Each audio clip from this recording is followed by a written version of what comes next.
de 1962, cuando el doctor Luis Fernando Barragán fue beneficiado con una beca para participar en el cuarto curso sobre metodología y aplicaciones clínicas de los radioisótopos, otorgada por el Instituto de Energía Atómica de Sao Paulo, Brasil. Es el primer médico boliviano que incursionó en el campo de la medicina nuclear.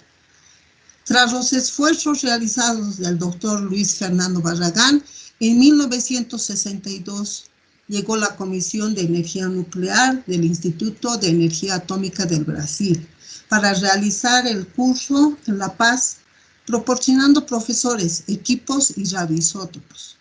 Estas conferencias despertaron gran interés entre los médicos. Estos no ocultaron su escepticismo acerca de la posibilidad de instalar un laboratorio de medicina nuclear en el país. Un laboratorio de esas características solo era posible en países con tecnología avanzada y grandes recursos. Los precios de los equipos sobrepasaban toda posibilidad. El interés de algunos médicos en el tratamiento de la policitemia con fósforo 32 hizo a este primer isótopo radiactivo como fuente no sellada que se utilizó en el país, tratando varios pacientes. En noviembre de 1963 llegaron los profesores brasileños doctores Julio Keifer y Silvio Bruni, trayendo consigo equipo y material radiactivo, iniciándose el 13 de noviembre el primer curso sobre aplicaciones de los radioisótopos en medicina. Esto dio inicio a la investigación del bocio y cretinismo endémicos en Bolivia, que persiste hasta hoy, así como de volúmenes sanguíneos con glóbulos rojos marcados con cromo 31 y yodo 131. Posteriores viajes de especialización permitieron aumentar nuestras relaciones con el Centro de Medicina Nuclear y la Comisión Nacional de Energía Atómica de la Argentina y el Organismo Internacional de Energía Atómica. En 1964, dentro del programa de asistencia técnica, se implementó la medicina nuclear en La Paz, incursionando en el campo de la cardiología, gastroenterología, nefrourología y ampliando los estudios en hematología y otros. Con el apoyo del doctor Jorge Varela de la OIA en 1966, se consiguió realizar estudios de captación tiroidea con yodo 131 en el bocio endémico en Bolivia. Entre las otras cooperaciones que recibió Bolivia fueron de USAID, que donó equipos a través de un convenio con el Instituto Nacional de Salud Ocupacional para realizar estudios de volúmenes sanguíneos y débito cardíaco. De esta manera se completó los primeros parámetros cardiocirculatorios y hematológicos en el campo de la fisiología de la altura mediante el radiocardiograma. Desde 1966 se realizan estudios en la función tiroidea, diagnóstico de tumores cerebrales, detección de metástasis en el sistema esquelético, estudios de perfusión y posteriormente ventilación, en el diagnóstico de tromboembolia pulmonar, diagnóstico de adenomas paratiroideos, de tumores suprarrenales, entre otros. Estos trabajos permitieron al INAMEN un desarrollo de innovación tecnológica permanente y el prestigio de la medicina nuclear boliviana. Entre los años 1964 y 1974 se incorporaron a la medicina nuclear los doctores Jorge Mariaca, Samuel Córdoba, Renan Chávez y la doctora Memphis Olachea, prestigiosos profesionales quienes realizaron la planificación y puesta a punto de nuevas técnicas, permitiendo un desarrollo de las aplicaciones de la medicina nuclear.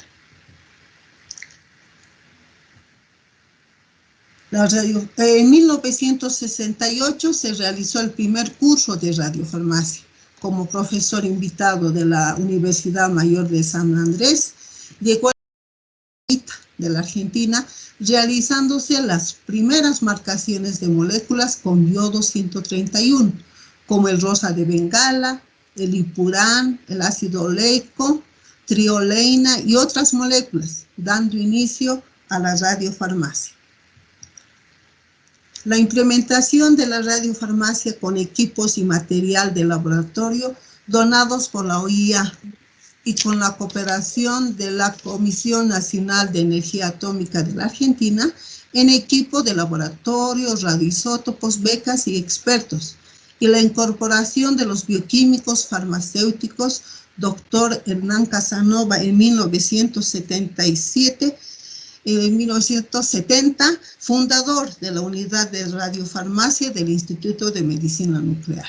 La doctora Rosario Manrique Valencia y Osvaldo Trigo, el año 1971, permitieron la marcación de moléculas con yodo 131.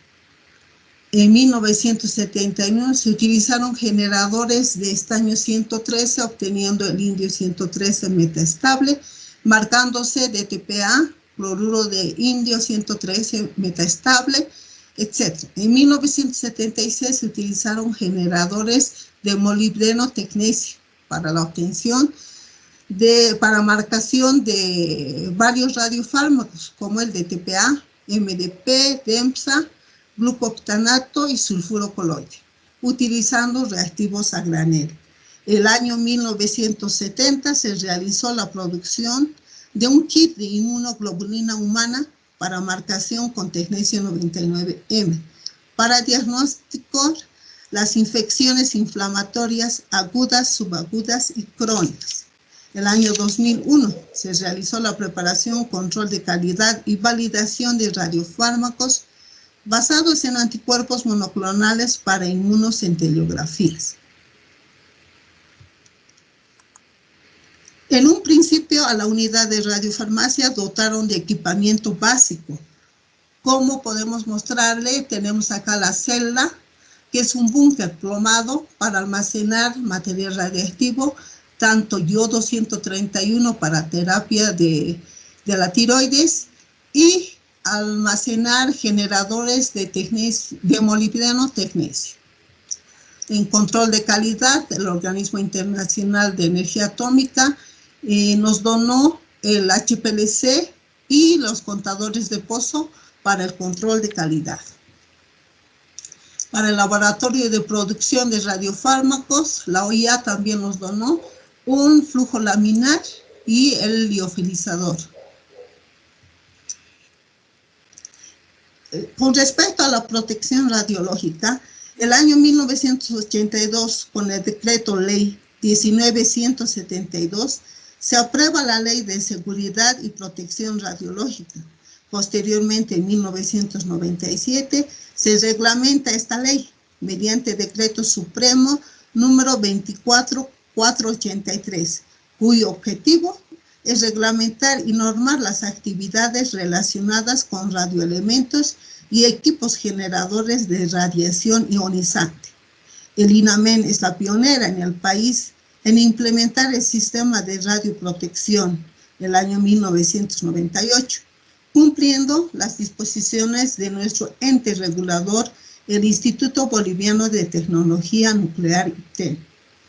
El año 2012 se implementó el programa de capacitación continua a todo el personal del INAMEN, logrando las licencias individuales y la licencia institucional para el instituto.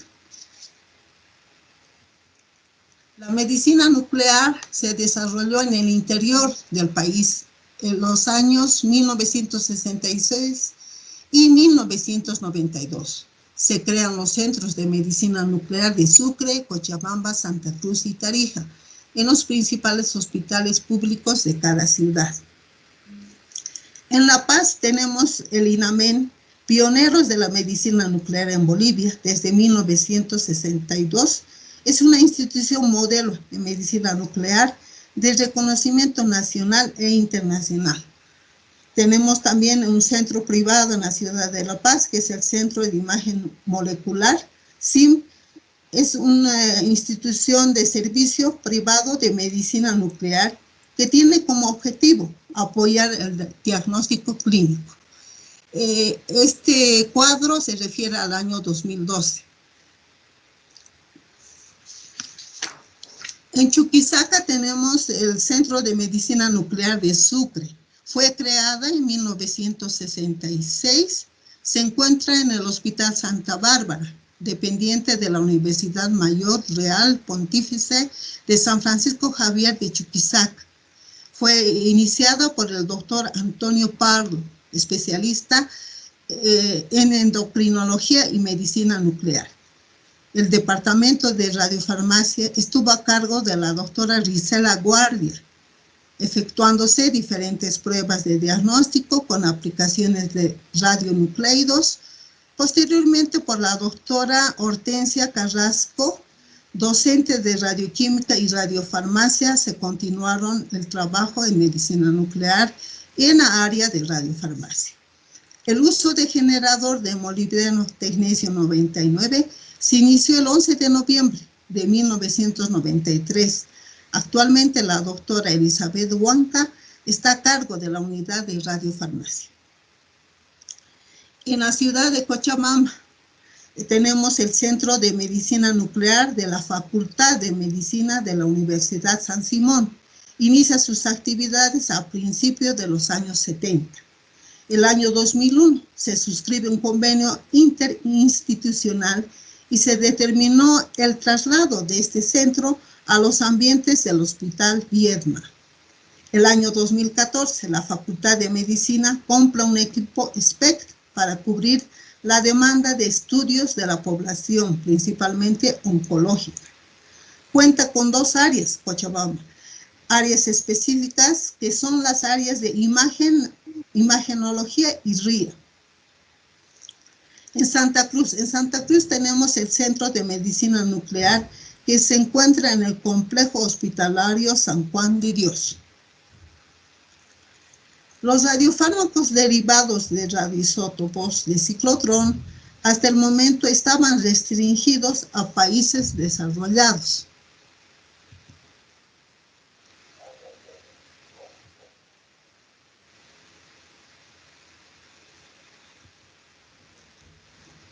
En los últimos años llegó a Bolivia una nueva tecnología, herramienta esencial de diagnóstico en la tomografía por emisión de positrones, que permiten obtener imágenes funcionales del metabolismo celular.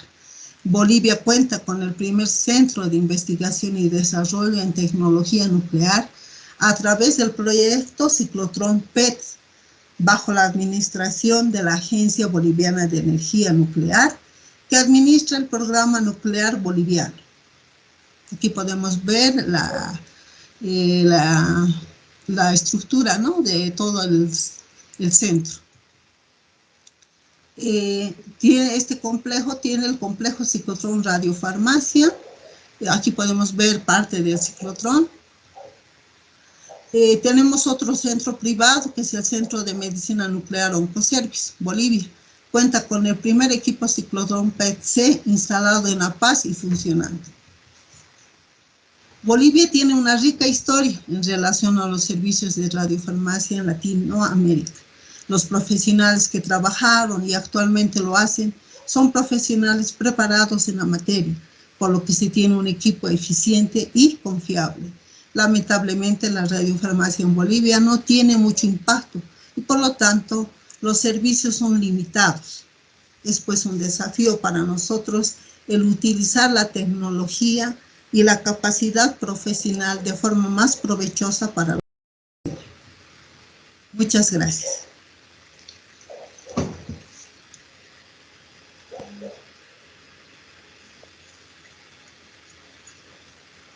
Muchas gracias, doctora, por su participación.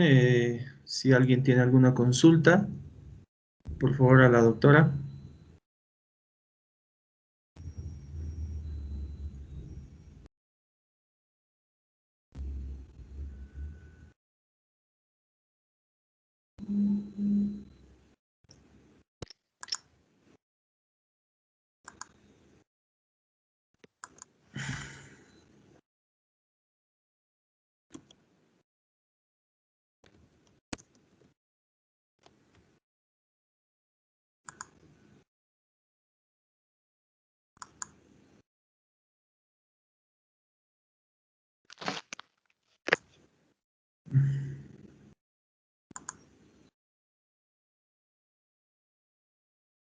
Sí, a todos los participantes, muchas gracias por la ejecución de este lindo curso que a todos nos entusiasma. Yo quería preguntarle a la doctora Ninfa si es que la Agencia Boliviana de Energía Nuclear ya está produciendo los radioisótopos, o en qué punto estarían y qué relación tienen con el INAMEN. Doctora. Contestando a la pregunta de la licenciada, la doctora Vivian Rada, que es directora de aplicaciones de la BEN, aseguró que los centros que tiene bajo la administración de la BEN están en última fase.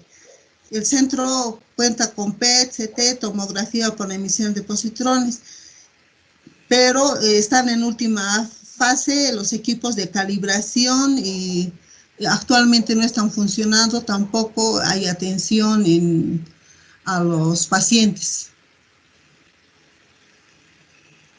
Doctora, decía, ¿qué relación tiene el INAMEN, el Instituto Nacional de Medicina Nuclear, con la ABEN? Por favor, esa era una de las preguntas de la participante. La Agencia Boliviana de Energía Nuclear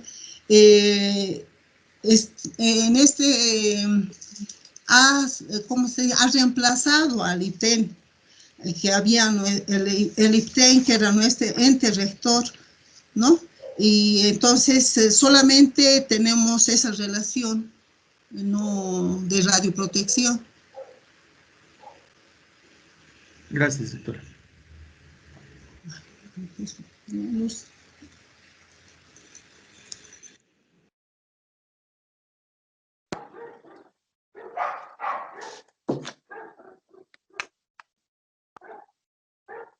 ¿Alguna otra consulta, por favor, a la doctora Ninfa? Sí, por favor, nuevamente. Yo quisiera consultarle a la doctora Ninfa si se están produciendo algunos radioisótopos o se siguen importando de Argentina, de Brasil, o de dónde traen ahora. El generador de molibdeno tecnecio estamos importando de la Argentina, de Laboratorios Tecnonúcleos. Y también el iodo 131 para terapia, estamos también importando de la Argentina. No estamos produciendo ningún radioisótopo en la institución. Gracias, doctora.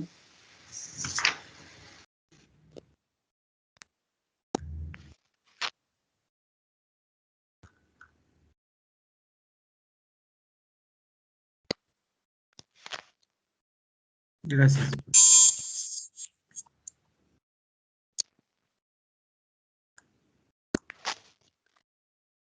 Bueno, sin haber más preguntas, agradecemos la participación de la doctora Ninfa Quisbert Canales, quien es la bioquímica farmacéutica del Instituto Nacional de Medicina Nuclear. Continuando con la Jornada Nacional de Radioquímica y Radiofarmacia, a continuación vamos a invitar a la doctora Rosario Mansur, quien trabajó en el Centro de Medicina Nuclear de la Universidad Mayor de San Simón. Realizó una maestría en Biología Celular y Molecular, miembro de la Sociedad de Inmunología, actualmente vicepresidenta, coordinadora en posgrado de diferentes programas de la Facultad de Bioquímica y Farmacia de la Universidad Mayor de San Simón, docente de pregrado y posgrado, coordinación de maestrías, especialidad y diplomado de la Facultad de Bioquímica de la Universidad Mayor de San Simón, responsable de protección radiológica del CMN y responsable del laboratorio. La doctora estará compartiendo con nosotros el tema protección radiológica. Antes de invitarla, les pedimos a los participantes que si tuvieran alguna consulta o duda a medida que se va desarrollando la exposición, lo vayan escribiendo, por favor, y al final de la exposición nosotros vamos a dar lectura para que la doctora pueda absolver todas las dudas. Doctora Rosario Mansur, puede comenzar. Gracias, doctora. Es un placer y agradezco la invitación de la doctora Julieta Mariscal, directora del INAMEN. por invitarme a compartir en estas charlas y compartir aspectos relacionados con lo que es protección radiológica. Permítanme compartir, por favor, pantalla. No sé si vemos o si alguien ve, si me podría indicar. Sí, se ve, doctora, gracias. Muy amable, gracias. Bueno, vamos a hablar un poco acerca y recordar algunos aspectos sobre protección radiológica en el área de medicina nuclear. Y antes de entrar en lo que es protección radiológica como tal, queremos recordar un poquito acerca de algunos conceptos, como por ejemplo el átomo, que sería la unidad más simple en la que la materia va a descomponerse. Y una característica importante es que tiene dos partes fundamentales, el núcleo, y girando alrededor del núcleo se encuentran en orbitales los electrones. Cuando el cuando el núcleo se encuentra excitado, este tiende a desexcitarse emitiendo ciertas partículas o también unas radiaciones electromagnéticas que es característica de los rayos gamma. Si nosotros vemos un átomo, normalmente se encuentra o tiene una estabilidad determinada, o el núcleo del átomo se encuentra estable, gracias a la relación que tiene de protones y los neutrones, ¿verdad? Los protones, como ya sabemos, tienen una carga positiva y te presentan una fuerza electrostática de largo alcance, y esta fuerza electrostática es una fuerza de repulsión. Pero gracias a los neutrones, estas fuerzas electrostáticas de repulsión se mantienen por la presencia de los neutrones, como dije, porque estos presentan unas fuerzas nucleares de corto alcance. Cuando existe una alteración en la relación protón o neutrón, se produce, por lo tanto, desintegración del núcleo o emisión de radiación o de partículas, como ya habíamos indicado. ¿Qué tipo de partículas son las que se producen o se emiten? Tenemos las partículas alfas, que se caracteriza principalmente cuando se da en aquellos núcleos pesados, donde emiten 2 protones y 2 neutrones. ¿Qué característica tienen estas partículas? Que son altamente ionizantes, además de que recorren un trayecto corto hasta que estos que van interaccionando con la materia y tienden a neutralizarse. Recordemos también qué otro tipo de partículas se tienen, que es beta negativo y beta positivo. Las beta negativos se producen por un exceso de neutrones, donde los neutrones se transforman en protones con la emisión de electrón. Y los beta positivos, el decaimiento beta positivo se da en núcleos con exceso de protones, donde los protones se transforman en neutrones con la emisión de positrón. El positrón es la antipartícula del electrón, que quiere decir tiene la misma masa, pero diferente carga. No nos olvidemos también cuando se produce la unión del positrón con electrón, se da lo que se produce el fenómeno de aniquilación de positrones con una emisión característica de los rayos gamma, que es una radiación electromagnética con ausencia de carga y de masa, además de ser muy penetrante. Es el que normalmente nosotros utilizamos en medicina nuclear para realizar el diagnóstico a los pacientes o también en caso de terapia. Nos acordamos un poquito sobre lo que era el decaimiento radiactivo. También tenemos una fórmula para recordar un poco, donde vemos que las transformaciones radiactivas son transformaciones irreversibles y la cantidad de átomos que se desintegran dependen del número de átomos iniciales y también están en función del tiempo y de una constante de desintegración radiactiva que depende de cada radioisótopo. El molibdeno, que es el generador de molibdeno tecnecio, que es el que tenemos en el centro o que trabajamos con los centros de medicina nuclear, también, y el yodo 131, que también son los radioisótopos con los que trabaja el Centro de Medicina Nuclear. El molibdeno tiene un decaimiento a tecnecio metastable, ¿verdad? En un 87,6%, y este a su vez decae a tecnecio en un periodo de vida media de 6 horas, con una emisión de radiación de 100 gamma de 140 kiloelectronvoltios. Y el yodo tiene un periodo de vida media de 8 días, donde se producen dos tipos de emisiones, uno de 637 kiloelectronvoltios y el otro de 364 kiloelectronvoltios. Si acordamos un poquito, vemos también qué efectos tenían las radiaciones, efectos biológicos, o sea, en las personas. Las radiaciones ionizantes, en este caso, pueden producir alteraciones tanto en la estructura como en la función celular. Si vemos, por ejemplo, en la estructura, si bien toda la célula y todo el organismo está expuesto a la radiación, una de las porciones que se encuentran más afectadas con la radiación tenemos es el ADN. En el ADN, donde se pueden producir también daños directos o daños indirectos de la radiación. ¿Cuándo se produce un daño directo? Cuando la radiación interviene directamente sobre la estructura del ADN, produciendo rotura o cambios en las bases, ¿verdad? Puede producir una rotura simple o en la doble cadena.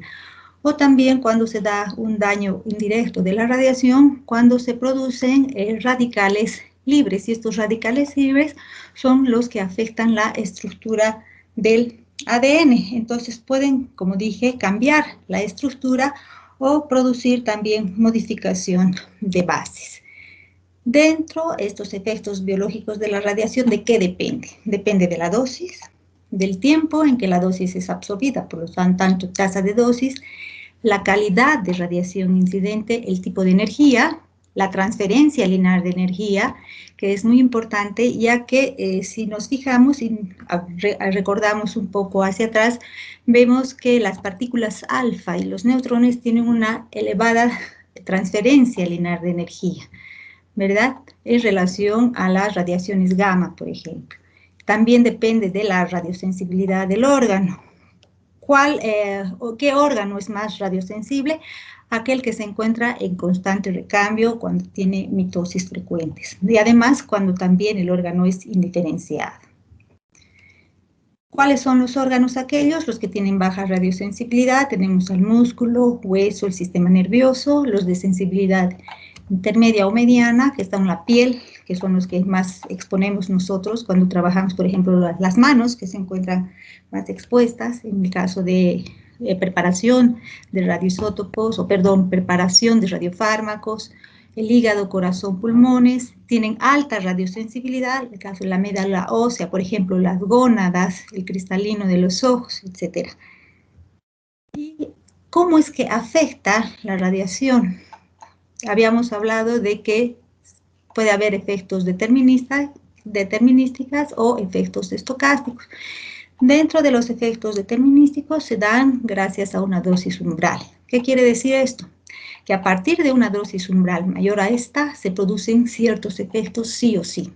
Y esto tiene que ver mucho en relación con la muerte celular. Se produce daño en el organismo. Mientras que los efectos estocásticos pueden ser producidos incluso a dosis bajas. ¿Qué quiere decir? Que no depende de la actividad, no depende de una dosis umbral, sino que estos efectos también pueden ser producidos a dosis muy bajas. ¿Dónde pueden afectar? Pueden afectar tanto a células somáticas como a células germinales. En caso de afecciones a las células somáticas, los efectos que se producen normalmente a veces son en caso de leucemias y cáncer, mientras en las células germinales se tienden a producir efectos hereditarios, es decir, en los descendientes que pueden ser debidas a mutaciones, ¿verdad? Ahora, lo que no se puede diferenciar es cuando se puede producir un cáncer debido a efecto de la radiación o cuando no es efecto de la radiación. Si vemos acá algunos ejemplos de los efectos determinísticos, tenemos por ejemplo el catarata en el cristalino que se produce cuando una persona recibe 2 a 10 grays, la esterilidad permanente tanto en hombres como mujeres. Habíamos dicho que también las gónadas son muy sensibles a la radiación. Cuando se producen esterilidades temporales, se tienen unas dosis ya establecidas. Pero es importante también no solo considerar la dosis de radiación, sino también el volumen de material que va a ser irradiado. O esto puede ser cuando es global, cuando involucra todo el cuerpo, puede ser parcial, o puede ser una región, o puede ser localizada, o una porción, cuando es una porción limitada del cuerpo ha sido expuesto, por ejemplo, las manos, ¿verdad? Y también tenemos otro efecto que se puede producir por sobreexposición a una radiación, que se denomina el síndrome de irradiación aguda. Recordemos que se producen problemas a nivel hematopoyético, por ejemplo, a nivel gastrointestinal, por ejemplo, a nivel del sistema nervioso central, en caso hematopoyético, cuando se producen leucemias, hemorragias, en gastrointestinales, cuando hay diarreas, fiebres, cuando hay un desequilibrio electrolítico. Esto se da en dosis cuando se recibe de 10 a 50 grays. En el caso de alteraciones hematopoyéticas, cuando se reciben dosis establecidas de 1 a 10 grays, o a nivel del sistema nervioso central, ataxia, letargos, etcétera, mayor a 50 grays. Y no nos olvidemos también que si hablamos de valores determinados como dosis letal 50-30, que nos indica que existe una mortandad del 50% de las personas en un periodo de 30 días. ¿No? Dentro de las magnitudes y unidades de radiación, recordemos un poco que se maneja el Gray, que equivale a 1 joule por kilogramo, dosis equivalente, donde además se considera un factor de ponderación de acuerdo al tipo de radiación recibida, donde los neutrones, por ejemplo, tienen el mayor valor de ponderación en relación a las radiaciones gamma, y dosis efectiva, donde además se debe considerar el factor de ponderación del tejido recibido, donde se recibe la radiación. En ambos casos, la unidad de medición es el sievert. Y dentro de los fundamentos, y entrando más a lo que es protección radiológica, vamos a ver cuáles son los objetivos de la protección radiológica. Entonces, dentro de los objetivos primordiales es evitar que ocurran efectos determinísticos y disminuir la probabilidad de ocurrencia de efectos estocásticos. ¿Cómo vamos a lograr eso? Gracias a un sistema de limitación de dosis que se utiliza. Primero, este sistema consiste en que primero se debe justificar la exposición. Es decir, que una persona debe recibir exposición a radiación cuando el beneficio es mayor al detrimento. Se debe optimizar la protección. ¿Qué quiere decir? Que se debe dar la dosis más baja posible, sin afectar evidentemente la calidad del estudio, por ejemplo, ¿ya? Limitar la dosis. ¿Qué quiere decir limitar la dosis? Que no se deben exceder de los límites de dosis establecidos o permitidos. Y el Comité Internacional de Protección Radiológica considera, por ejemplo, que la exposición tiene 3 categorías. Una que es la ocupacional, donde se encuentran todos los trabajadores que trabajamos con radiación, la exposición médica y también exposición pública. Cuando es exposición ocupacional, como indiqué hace un momento, es la exposición que es ocurrida en todos los trabajadores, excepto la exposición médica o la que viene del fondo natural. Y la que viene del fondo natural aproximadamente es de 2 a 3 milisieverts. ¿Verdad? La exposición al público tiene un límite de dosis establecido, donde la dosis efectiva no debe pasar de 1 milisievert en un año. En circunstancias muy especiales, sí puede recibir 5 milisieverts en un solo año, siempre y cuando los próximos 5 años no sobrepase de 1 milisievert por año. La dosis equivalente en el cristalino debe ser de 15 milisieverts por año, no debe sobrepasar. La dosis equivalente en la piel no debe sobrepasar de 50 milisieverts en un año. Y en el caso de nosotros, la exposición ocupacional debemos tener una dosis efectiva de 20 milisieverts, no debe sobrepasar 20 milisieverts por año. También debe haber se puede recibir en un año 50 milisieverts, siempre y cuando los próximos 5 años no se pase de 20 milisieverts por año. La dosis efectiva en el embrión, esto es para las personas o los TOEs que están embarazadas, por ejemplo, debe ser un máximo de 1 milisievert, y en todo caso el trabajador debe notificar que está embarazada. ¿Para qué? Para tratar de, si bien no sacarla del trabajo, pero sí moverla a otro lugar y evitar que tenga una sobreexposición a nivel del embrión feto. La dosis equivalente anual en el cristalino no debe sobrepasar los 150 milisieverts, en la piel los 500, y bueno, en la mano, los pies que son más resistentes y a los que más estamos expuestos, nosotros los trabajadores, de 500 milisieverts por año.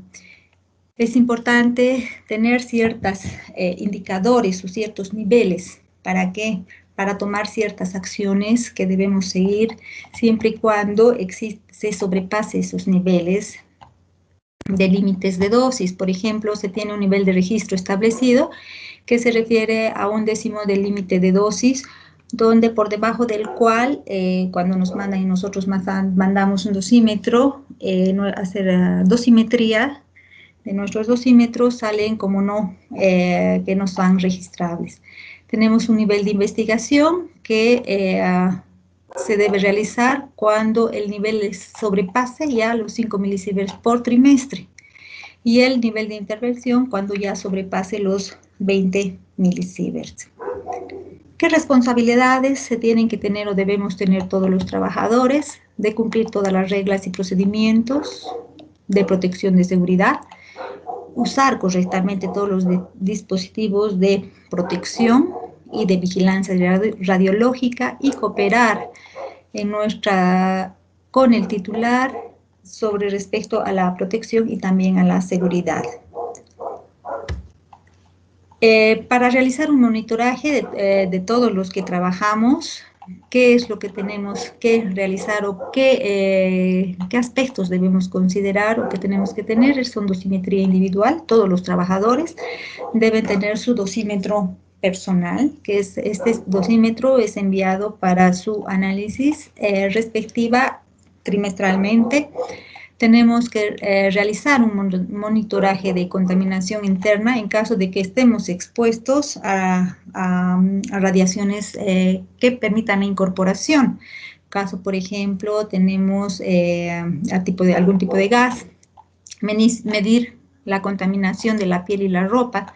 Esto también es muy importante porque a veces cuando realizamos el trabajo de marcado de radiofármacos, por ejemplo, o se puede producir algún tipo de derrame que no nos hayamos dado cuenta, y si en este caso nosotros no nos hacemos un monitoraje para ver si existe contaminación en la ropa después de trabajar, entonces podríamos llevar la contaminación a otro lado. Es importante también realizar un monitoraje de las áreas de trabajo, las superficies, todo lo que se toca, las perillas de las puertas, la luz, etcétera, etcétera. Todos los lugares donde vayamos nosotros a tocar, en todo caso, cuando realizamos el marcado de radiofármacos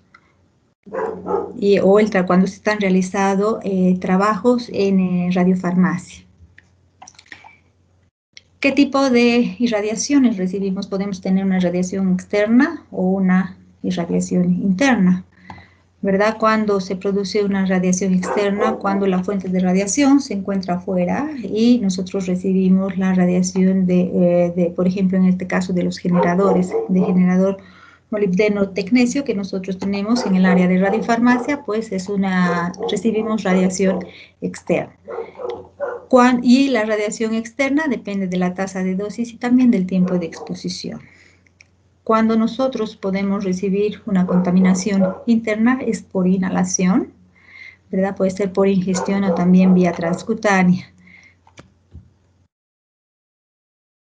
En medicina nuclear, los trabajadores que especialmente trabajamos en el área de radiofarmacia y que etcétera, estamos expuestos constantemente, no solo los que trabajamos en el área de radiofarmacia, sino también los que realizan procesamiento de imágenes al paciente, se encuentran totalmente expuestos a la radiación, porque una vez que el paciente ha sido inyectado con material radiactivo, este se transforma y se vuelve en un emisor de radiación, ¿verdad? Entonces, cuando estamos expuestos en el momento del desembalaje, por ejemplo, del material radiactivo, durante procesos de medición de la actividad, durante el almacenamiento de las fuentes, cuando realizamos ya sea transporte de las fuentes, en caso de preparación de radiofármaco, administración, durante el proceso del examen que se realiza al paciente, cuando hay que cuidar a pacientes a los que ya se les ha inyectado el material radiactivo, y también cuando se produce desecho de materiales radiactivos o en caso de accidentes. Por ejemplo, nosotros tenemos dentro de los accidentes que se podría sufrir en el área de radiofarmacia, estamos expuestos, hemos dicho, varios a yodo. Bueno, Cochabamba no está trabajando por el momento con yodo 131, pero sí con tecnecio, entonces pueden producir derrames durante la preparación de los radiofármacos, en el proceso cuando estamos inyectando también al paciente. Y cuando podría producir una incorporación, en caso de derrames, cuando hay una administración inadecuada, cuando se realizan trabajos experimentales con animales, en cirugías o en autopsias de pacientes.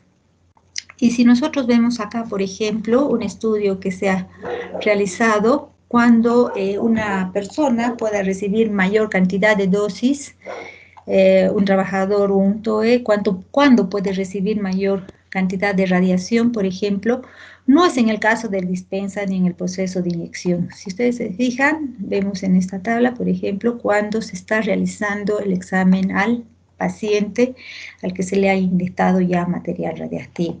Y esto es más que todo debido al tiempo de exposición que se pueda tener.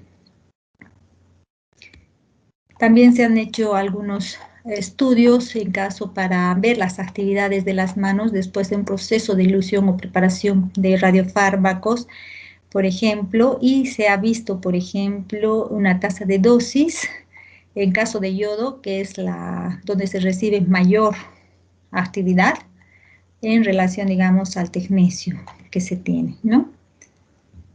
Y también se han hecho estudios en relación a una actividad administrada, por ejemplo, con 1000 megabecquerel de yodo 131 a un paciente donde han recibido terapia, y en todos los casos, ya sea se ha visto en los lugares donde el paciente toca, se encuentra, etcétera, se ha visto que los límites de dosis son mayores a los límites establecidos en todo momento. Entonces, por lo tanto, con los pacientes que reciben terapia con yodo radioactivo, entonces con yodo 131, tenemos que tener un cuidado muy especial, y además tener todos los equipos posibles de protección para tratar al paciente.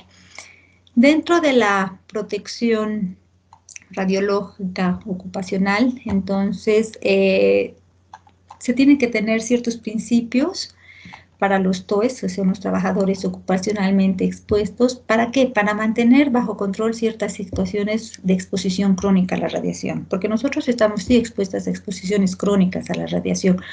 No es lo mismo, si bien evidentemente no es lo mismo recibir una exposición, o sea, una dosis determinada en una sola vez, que recibir esa misma dosis en varias exposiciones, ¿verdad?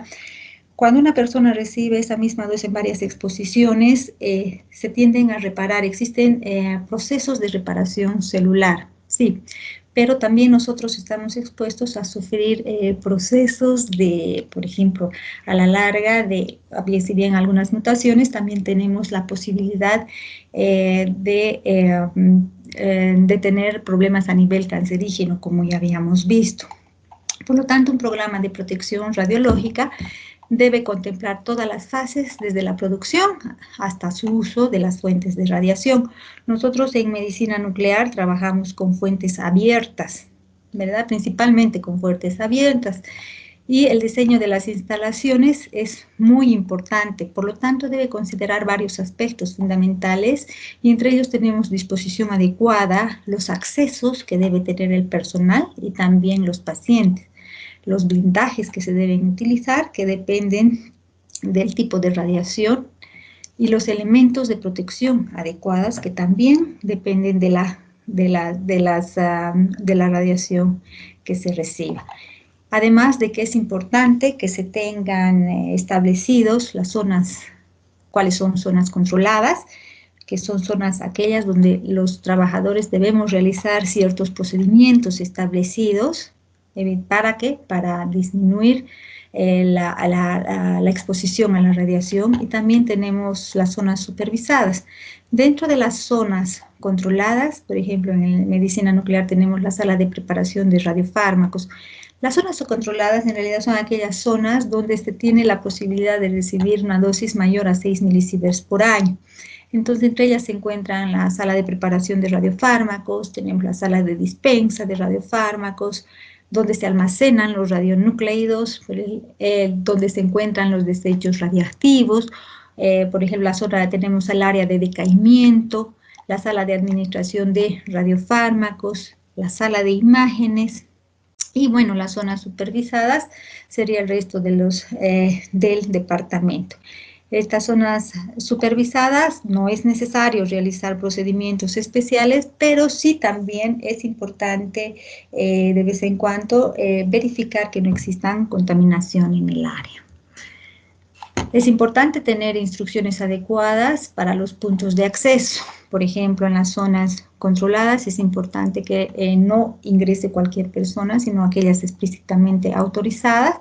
Por lo tanto, deben tener instrucciones específicas incorporadas ya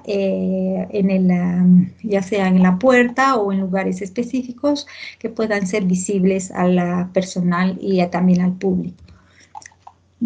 No nos olvidemos que nosotros estamos expuestos tanto a recibir una exposición externa como contaminación interna, y si nos acordamos, una fórmula es importante determinar que la dosis recibida por irradiación externa más la dosis recibida por incorporación interna no debe sobrepasar de 1.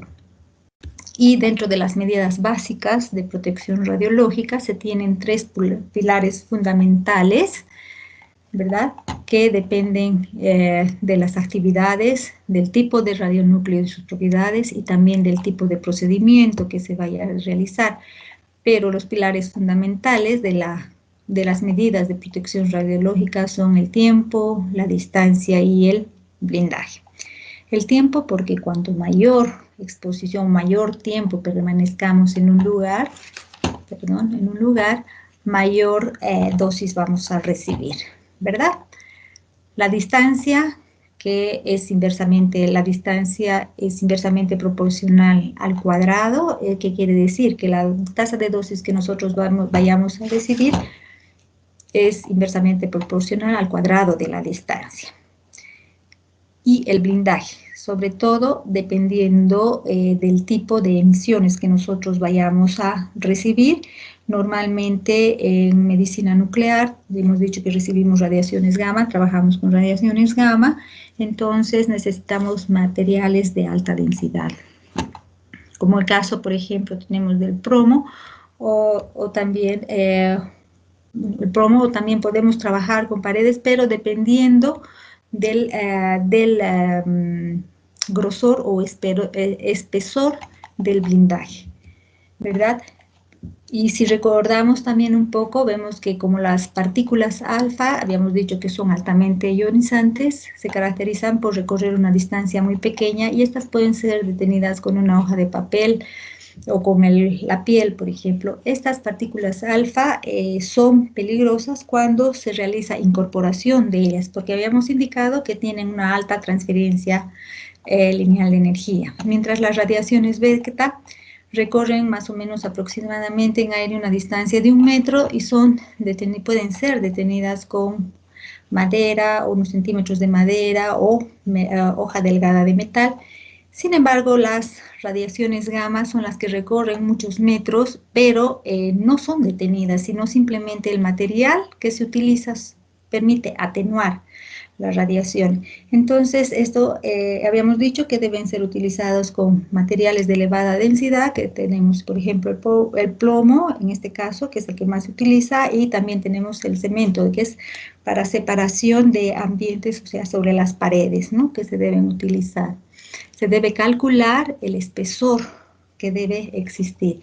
Y en el blindaje, como habíamos indicado, nosotros en el tipo de emisión que tenemos, que son radiaciones gamma, lo único que hacemos es atenuar la radiación. ¿Qué quiere decir atenuar? Si bien están el número de fotones incidentes sobre un material determinado, la radiación que se transmite, o sea, lo que hace es atenuar, o sea, ya no entra, ya no ingresa el mismo número de fotones, sino que los fotones disminuyen, la cantidad de fotones van a disminuir. Entonces, los materiales que mejor atenúan en este caso son aquellos que habíamos indicado que tienen una densidad elevada, en el caso del plomo, y el número atómico alto. Pero también debemos considerar lo que habíamos dicho, que es el espesor decarreductor, que se refiere al espesor que debe de tener un determinado material que reduce el número de fotones incidentes en un factor de 10. Y con esto se puede realizar cálculos específicos para las radiaciones, en este caso radiaciones transmitidas, de acuerdo al material específico. Hay unas tablas también específicas que indican el TBL. Y bueno, en todo caso nos regimos gracias a la ley de la atenuación, que la cantidad de radiación que atraviesa un material depende de la radiación inicial, el número de fotones iniciales, con el logaritmo neperiano de un coeficiente de atenuación lineal que depende del material y el grosor o la densidad, el grosor del material. Y es importante también utilizar blindaje de las fuentes. Si bien en medicina nuclear y dependiendo de la actividad que se vaya a realizar, y nuevamente vuelvo a decir del radionúclido que vayamos a ver, a veces es más económico realizar un blindaje a las fuentes, ¿verdad? Por ejemplo, vamos a blindar, vamos a utilizar blindaje si nosotros realizamos una elusión del generador, en el eluido vamos a utilizar un blindaje también en el generador, es importante utilizar en el mismo generador, ¿verdad? Durante el proceso de marcación de los fármacos y inclusive cuando se vaya a inyectar a los pacientes, blindar lo que son las jeringas, existen blindajes de plomo para las jeringas. También normalmente se utilizan, se tienen guantes de plomo, pero si nos fijamos a veces el utilizar los guantes de plomo nos producen aún mayor incomodidad y además podemos sufrir mayor accidente durante la manipulación del material radioactivo. Entonces, normalmente, si habíamos hablado de que los pilares fundamentales de protección radiológica son la distancia, blindaje y sobre todo el tiempo, entonces el trabajar a veces con guantes plomados nos hace, como les dije, más dificultoso y hace que el tiempo de trabajo se exceda, entonces tenga uno mayor tiempo de trabajo. Entonces, en este caso, a veces es preferible utilizar los guantes simples, quirúrgicos, de látex para disminuir el tiempo de manipulación del material radioactivo.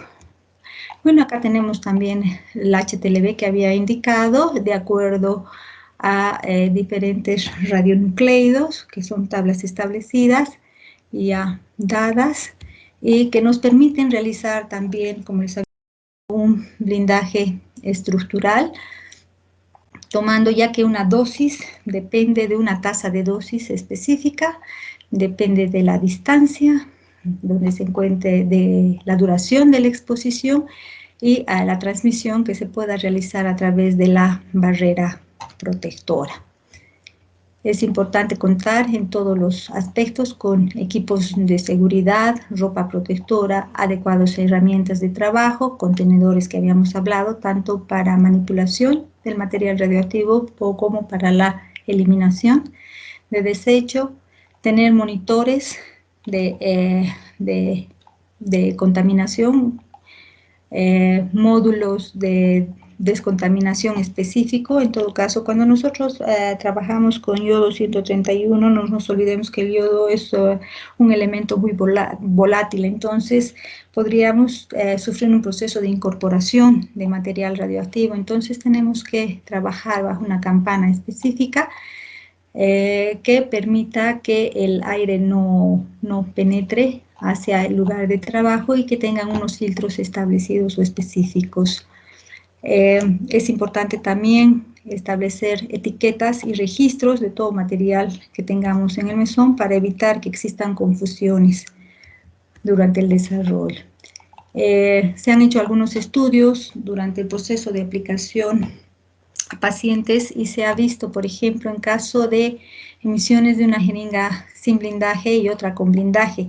Y si se dan vuelta a una misma dosis, por ejemplo, de 400 megabecquerels de tecnecio por milímetro, una material con blindaje y sin blindaje, existe una reducción de aproximadamente 100 veces mayor de la dosis. También se han hecho exámenes o estudios utilizando el delantal plomado, sin delantal y con delantal, cuando se producen exámenes en caso de estudios óseos, por ejemplo, con delantal y sin delantal. También existe una reducción considerable de una dosis recibida con delantal en relación a trabajo sin delantal.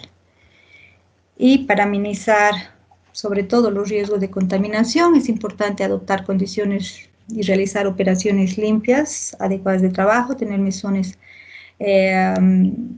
establecidos, no mezclar. Por ejemplo, no se pueden mezclar las órdenes en el lugar de trabajo, de preparación de material radioactivo, etcétera. Se deben adoptar buenas prácticas de laboratorio, no se deben comer, no fumar, etcétera. Y es importante usar todos los equipos protectores y los guantes, así también como zapatillas especializadas para ingresar en el área de trabajo de radiofarmacia. Una vez que una persona ha ingresado en el área de radiofarmacia, se debe tener un lugar específico cercano al área de radiofarmacia donde el personal pueda realizar el cambio de ropa y ponerse la protección adecuada. Y una vez que ha ingresado, ha manipulado y ha trabajado en el área de radiofarmacia, después, antes de salir y realizar todos los controles respectivos para evitar y verificar que evidentemente no ha existido contaminaciones en el área, etcétera. Entonces salir y volver a cambiarse la ropa y no ir a los otros lugares de trabajo con la ropa del lugar de radiofarmacia. Deberían tener, digamos, ropa de trabajos diferenciadas.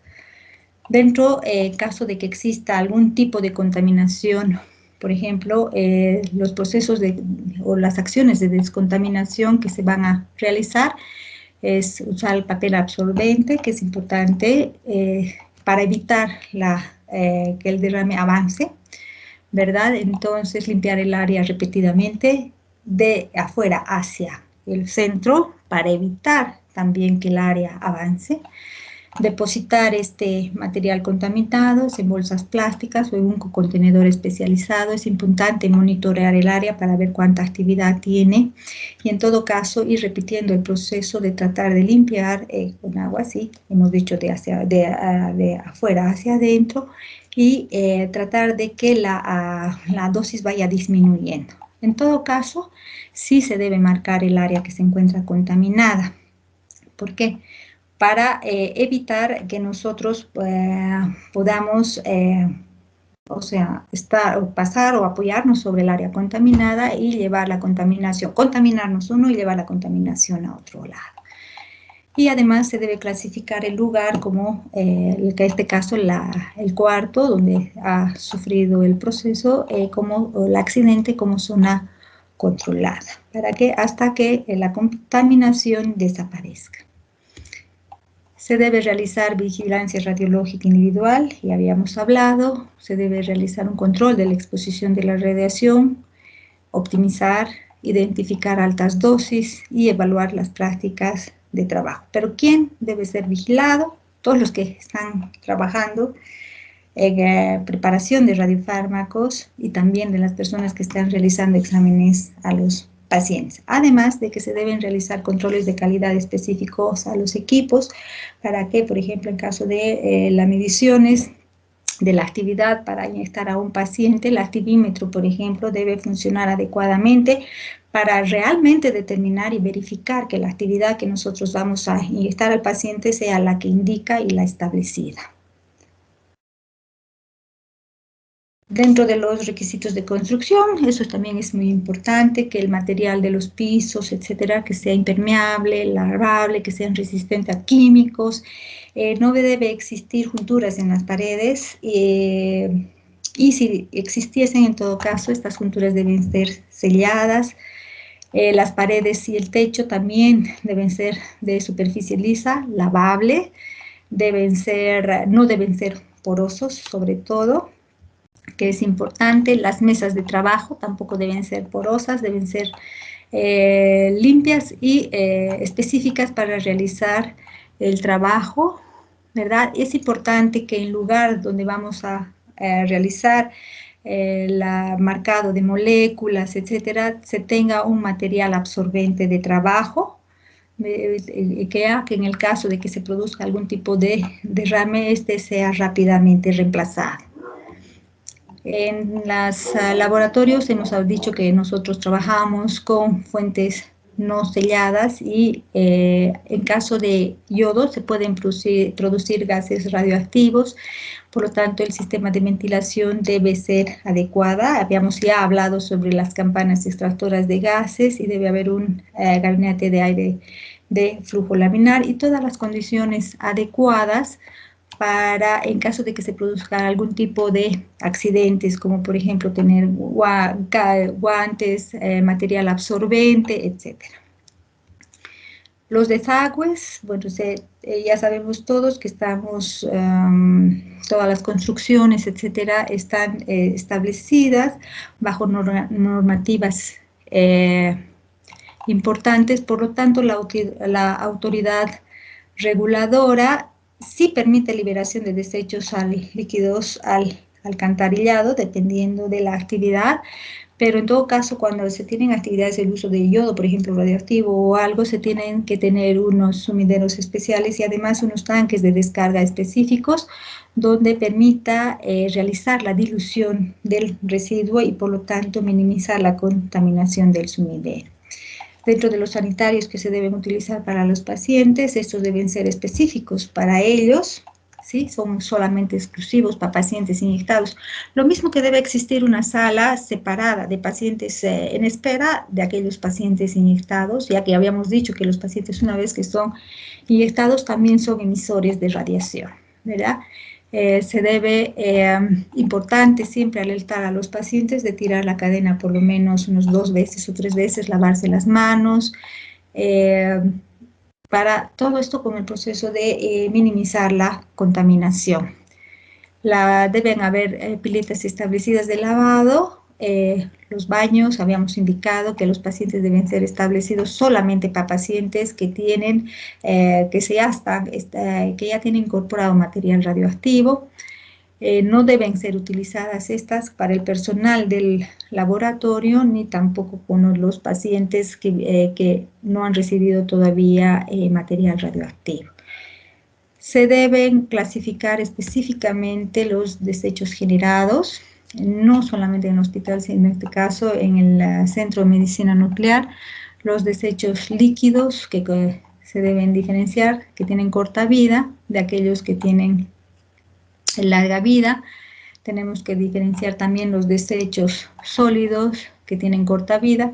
Normalmente acá nosotros en el Centro de Medicina Nuclear lo que hacemos es llevar todo este material a un área de decaimiento que es específico y esperamos aproximadamente que decaiga unas 10 vidas medias. También desechos líquidos, dependiendo, hay que gestionar. Si aquellos que pueden ser diluidos, que no tienen una actividad alta, por ejemplo, pueden ser diluidos en el alcantarillado, etcétera. Y también contamos con fuentes selladas, y estas fuentes selladas que son utilizadas generalmente para la calibración de los equipos y para el control de calidad. Pero estas fuentes selladas están todavía en uso, y cuando ya no se utilizan, se da parte a la unidad reguladora. Se debe tener contenedores específicos para segregar cada uno de los desechos, ¿verdad? E ir separando. No es bueno juntar, por ejemplo, el vidrio junto con las jeringas, las agujas, o con guantes y el papel, sino cada artículo debe ser separado y tener un contenedor específico. Además, si se va a llevar a un cuarto de decaimiento, estos tienen que ser debidamente etiquetados, indicando su actividad inicial de ingreso, por ejemplo, y además también el tipo de material que se está poniendo, si va a ser, por ejemplo, en caso de embolsado. Debe tener adicionalmente un cuarto de almacenamiento intermedio, que sería un almacenamiento provisional de desechos. No todo el mundo debe ingresar en el cuarto caliente o en el cuarto específico de desecho provisional de desecho radioactivo. Solamente deben ingresar a él personas autorizadas. Ya habíamos indicado que cada tipo de desecho debe ser separado y etiquetado, ¿verdad? Y también es importante mantener registros, no solamente de los desechos, sino registros de todos los procedimientos que se vayan a realizar en el Centro de Medicina Nuclear. Gracias. ¿Alguna pregunta? Bueno, doctora, le agradecemos su exposición y a continuación vamos a pasar a la ronda de preguntas. La primera pregunta que tenemos indica, ¿qué son los dosímetros y para qué sirven? Ya. Normalmente los dosímetros son detectores de radiación. Ya, estos sirven para determinar cuánta radiación está recibiendo el personal. Es decir, yo tengo un dosímetro personalizado, y cada uno de los trabajadores que trabajamos en el área tiene que tener un dosímetro individual. Estos dosímetros van a acumular la radiación que yo estoy recibiendo, y normalmente cada 3 meses nosotros enviamos al ente regulador, era el IPTEN en todo caso. Por el momento ahorita no estamos enviando los dosímetros todavía, porque recién estamos trabajando, pero antes enviaban al IPTEN, al Instituto Boliviano de Tecnología Nuclear, donde ellos verificaban y determinaban cuánta actividad había recibido el trabajador en el trimestre. Perfecto. Tenemos otra consulta.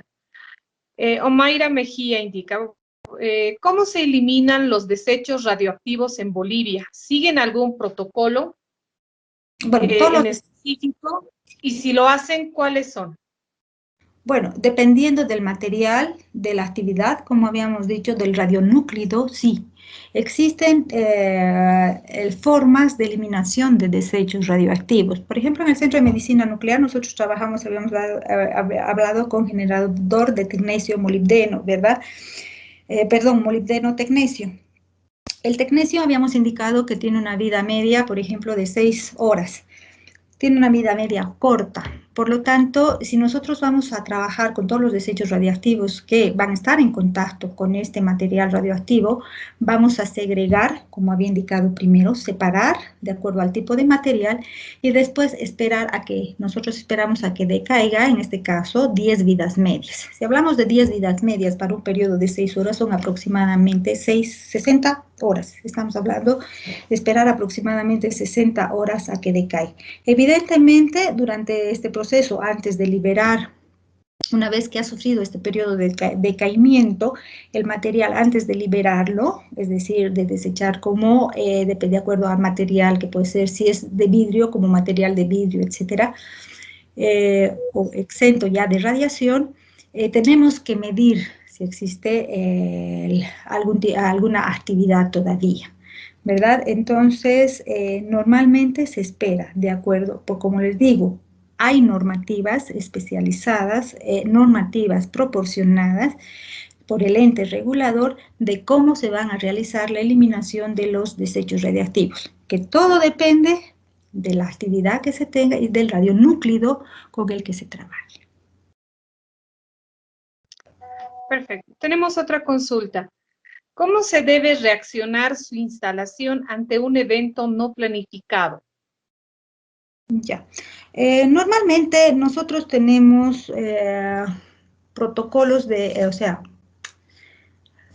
protección radiológica. Cuando nos evalúan el ente especializado y nos da las licencias de funcionamiento, nosotros te debemos presentar ciertos protocolos. Y entre ellos, sí se tienen que presentar protocolos que todos los trabajadores del centro tenemos que seguir.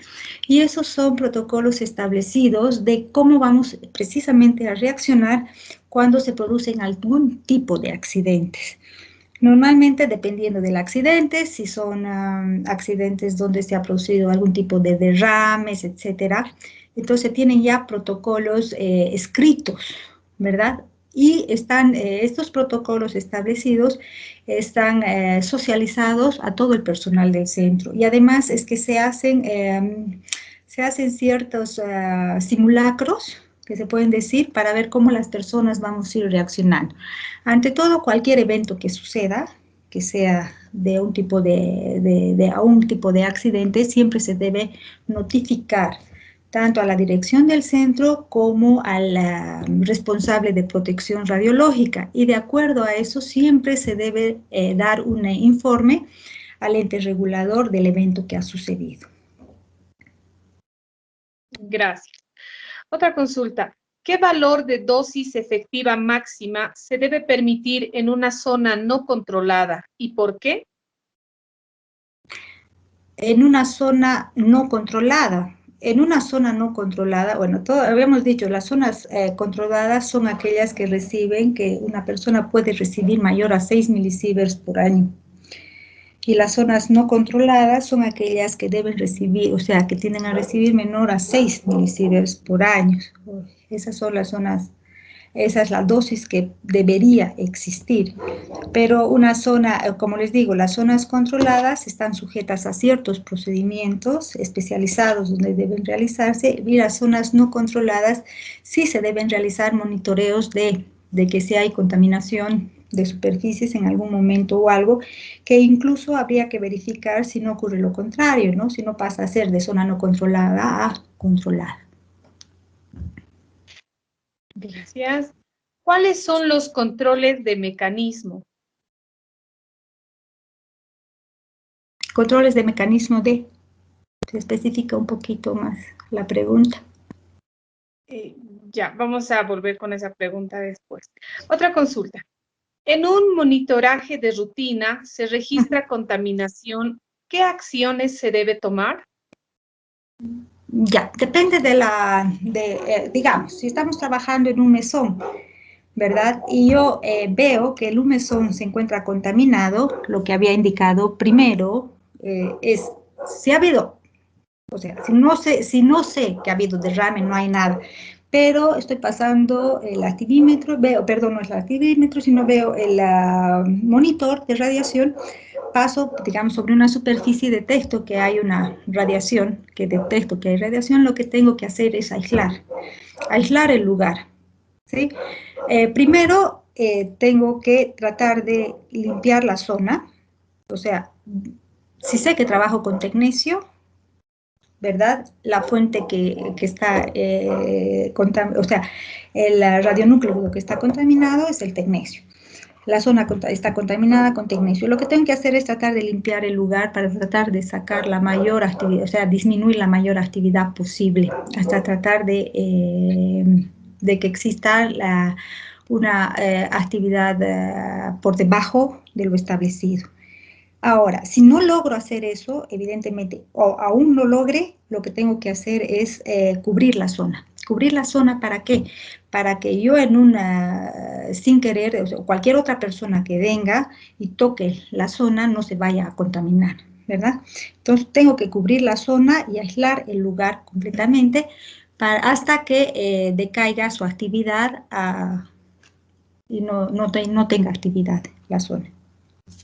Eso sería en caso de que yo, si es que encuentro que existe, digamos, contaminación en un lugar.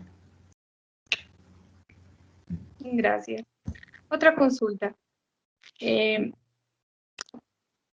Por favor, en caso de que haya derrame de un radiofármaco, ¿se puede seguir trabajando en el mismo ambiente o debemos desalojarlo completamente?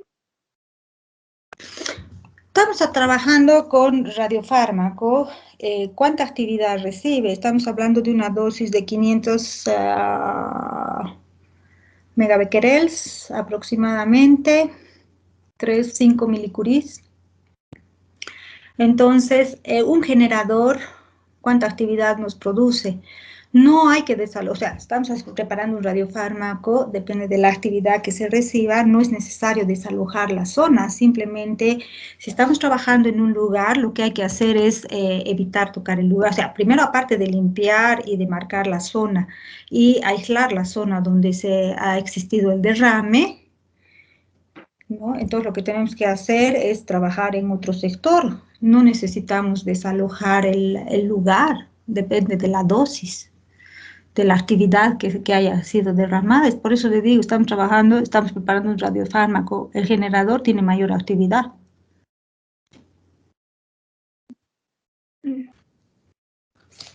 Gracias, doctor. Otra consulta. ¿El valor del tiempo de semidesintegración es un factor que tiene que ver con la eliminación de un radiofármaco?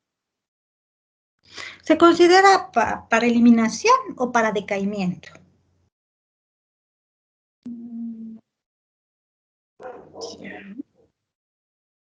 Ok. Otra consulta. ¿Cuál es la vida media de un radiofármaco? Vida media. O sea, a ver, si hablamos de una vida media, depende de la actividad, ¿verdad? Si hablamos de vida media, estamos indicando que la vida media es el tiempo que tarda en reducirse a la mitad una actividad. Si estamos hablando de 900, por decirte, o 1000 milicuries, por decirte, o cualquier valor, el tiempo que tarde, dependiendo del radionúclido, en este caso hemos hablado, el tecnecio tiene una vida media, de 6 horas. El tiempo de que tarde en decaer o la mitad, en decaer una actividad a la mitad es el tiempo de vida media de un radionúcleo.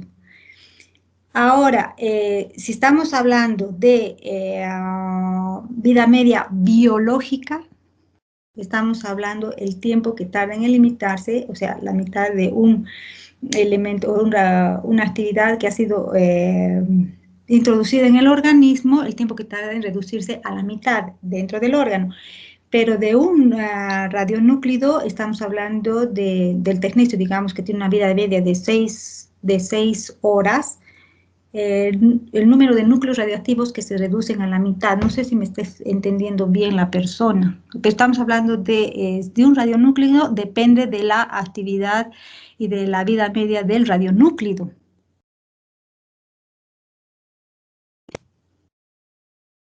Gracias, doctora. Otra consulta. Según el cuadro que nos mostró del uso de mandil plomado o no, ¿para usted es necesario el uso del mandil plomado en la toma de imágenes? Sí, hemos visto que en la toma de imágenes el que está realizando, dependiendo a qué distancia se encuentra, si se encuentra dentro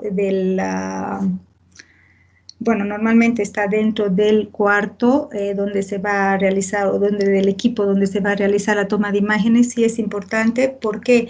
Porque estamos viendo que el tiempo en que tarda una persona en realizar una imagen o donde se está realizando claro, donde están tomando la imagen, es el tiempo de exposición en el que está la persona tomando la imagen es larga. Entonces, cuando hemos visto en ese cuadro, hemos visto que durante un proceso de inyección al paciente o dispensa al paciente de material radioactivo, el tiempo es muy corto. Por lo tanto, la actividad que recibe uno o la radiación que recibe uno es mucho menor en relación a la radiación que va a recibir una persona que está con el paciente durante todo el tiempo de procesamiento, que aproximadamente, digamos, es 15 minutos, digamos, para un estudio óseo, con un equipo de 2 cabezales aproximadamente, y si a eso sumamos el número de pacientes durante todo el tiempo de trabajo, sí, sería importante que esté con un mandil plomado. Gracias, doctora. Última pregunta, dice, ¿se puede aplicar el concepto de vida media también para número de átomos iniciales, masa inicial, o solo es válido para la actividad inicial? A ver. Vida media es, hemos indicado, el tiempo que tarda en decaer o en qué tiempo el número de núcleos radioactivos a la mitad. Si estamos hablando, me repite por favor la pregunta. Dice, ¿se puede aplicar el concepto de vida media también para número de átomos iniciales, masa inicial, o solo es válido para la actividad inicial? La actividad inicial es una y la vida media es otra. La actividad inicial, o sea, cuando nosotros hablamos de decaimiento radioactivo, estamos hablando que ese decaimiento radioactivo y la fórmula que utilizamos, por ejemplo, en decaimiento radioactivo, estamos hablando de que también se utiliza, dependiendo del radionúclido, se utiliza dentro de la fórmula la vida media, ¿verdad? Entonces, la actividad, pero también esa vida media depende, o sea, del número de núcleos que se desintegran en una unidad de tiempo, y ese número de núcleos que llegue a la mitad en un determinado tiempo. Entonces, la actividad inicial es una, y la vida media es el número de núcleos, el tiempo que tarda en desintegrarse el número de núcleos radioactivos y que llegue a la mitad. Gracias, doctora. Perdón, creo que la interrumpí. No, o sea, estamos hablando de átomos igual. ¿No ve? Estamos hablando de radioactivos, elementos radioactivos. Perfecto, gracias, doctora. Tenemos otras consultas más, no sé si todavía nos puede absolver algunas preguntas. Sí. Gracias, doctora. Le digo, ¿existe otro elemento diferente al plomo para tener protección radiológica? Sí, hormigón, por ejemplo. Hemos hablado que dependiendo del tipo de emisión que se tenga, se va a utilizar diferentes tipos de materiales, ¿verdad? Habíamos hablado, por ejemplo, para emisiones de partículas alfas, una hoja de papel, digamos. Si estamos hablando de radiaciones gamma, tienen que ser materiales de alta densidad, ¿verdad?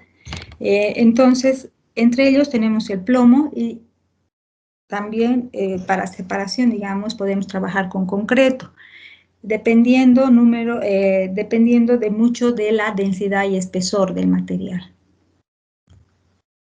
Gracias. Otra consulta. ¿Es necesario tener un propio flujo de desagüe para los pacientes que se realizaron un estudio, sea con tecnecio o yodo, teniendo en cuenta que la principal vía de eliminación del radiofármaco del paciente es por orina y heces?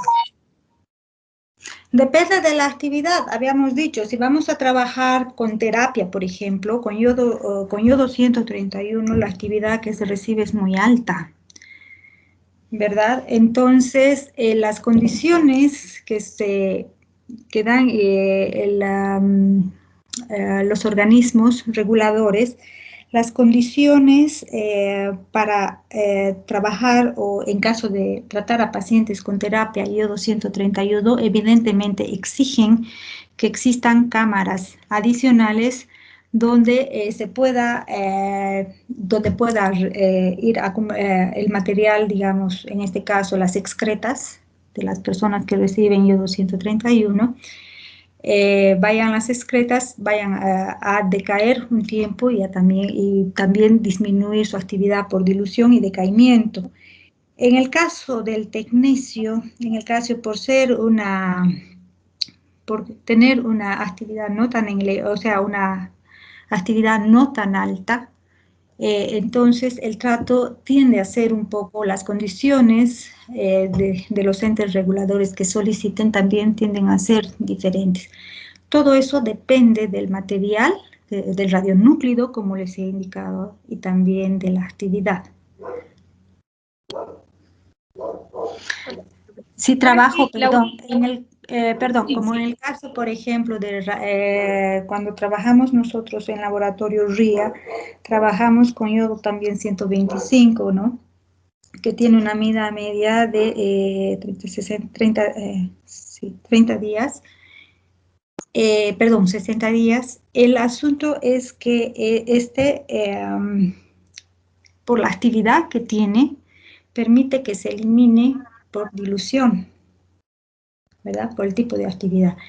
Mientras que en el caso de yodo, y si es paciente con terapia, tiene que, por ejemplo, restringirse a los pacientes de que se encuentren internados en el lugar donde van a recibir el tratamiento.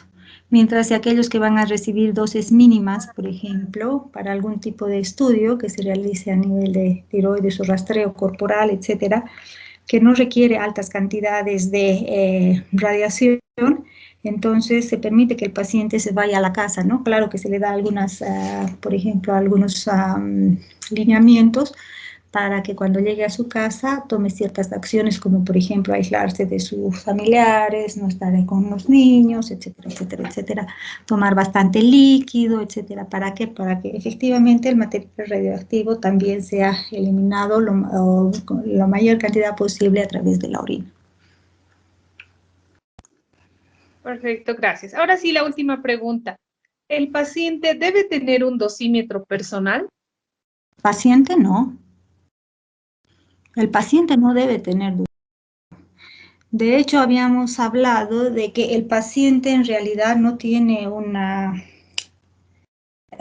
al paciente se le da una dosis establecida de acuerdo al estudio que se le vaya a realizar, ¿verdad? Los estudios que se realizan a los pacientes, dependiendo del tipo de estudio, se le dan dosis determinadas. Lo que sí se debe tratar de hacer es dar la menor cantidad de dosis posible. Es decir, si una dosis está entre 3 a 5 milicuries, trataré de darle 3 y no la mayor cantidad de dosis. Pero el paciente no debe tener ningún tipo de dosímetro. Perfecto. Le agradecemos, doctora, su excelente exposición y por absolver cada una de las dudas y consultas de los participantes en esta noche. Muchas gracias, doctora. No, gracias a ustedes por la invitación. Bueno, y espero haberles ayudado y colaborado. De todos modos, si tienen alguna duda adicional y quieran, bueno, pues está puesto mi correo electrónico para cualquier duda o consulta que tuviesen, pues estoy para servirles. Muy amables y gracias también nuevamente por la invitación. Muchas gracias, doctora, y buenas noches. Buenas noches. Agradecer a cada uno de los participantes en esta noche por su atención y participación. Los esperamos el día de mañana a partir de las 7 de la noche. Se va a ir exponiendo el tema de producción de radioisótopos para medicina nuclear y posteriormente radiofarmacia ciclotrón. Los esperamos y que todos tengan muy buenas noches. Buenas noches, gracias. Gracias. Muchas gracias.